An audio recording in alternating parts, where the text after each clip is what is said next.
નમસ્કાર, હું નરેશ મકવાણા.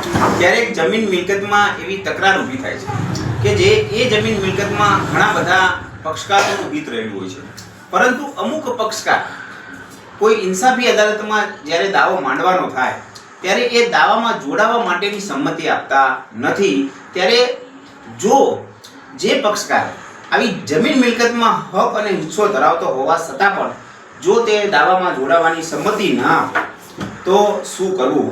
જ્યારે કોઈ વ્યક્તિને ઇન્સાફી કાર્યવાહી પ્રક્રિયામાં વાદી તરીકે જોડવાની જરૂર હોય છતાં પણ એને વ્યક્તિ વાદી તરીકે જોડવાની સંમતિ ના આપે તો દાવો દાખલ કરવાના સમયે તે મળી શકે તેમ ના હોય. દાખલા તરીકે કોઈ વ્યક્તિ ઘરેથી ફરાર હોય, હવે એનો જમીન મિલકતમાં હક હિસ્સો રહેતો હોય, પરંતુ એ ક્યાં છે, ક્યાં રહે છે, કયા રાજ્યમાં રહે છે, કયા જિલ્લામાં રહે છે, કયા ગામ, કોઈ અતો પતો જ ના હોય.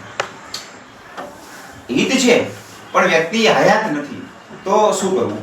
તો તે વ્યક્તિને દાવામાં સમજી લેજો, જો વ્યક્તિ હયાત હિત હોય પરંતુ વ્યક્તિ જ્યારે દાવો કરવાનો હોય ત્યારે જે ઇન્સાફી કાર્યવાહીમાં એ હાજર ન રહી શક્યો હોય અથવા એને બોલાવી શકે એવી સિચ્યુએશન ના હોય, ત્યારે તમે તે હિત ધરાવનાર પક્ષકારનું પ્રતિવાદીમાં નામ તમે જોડી શકો છો.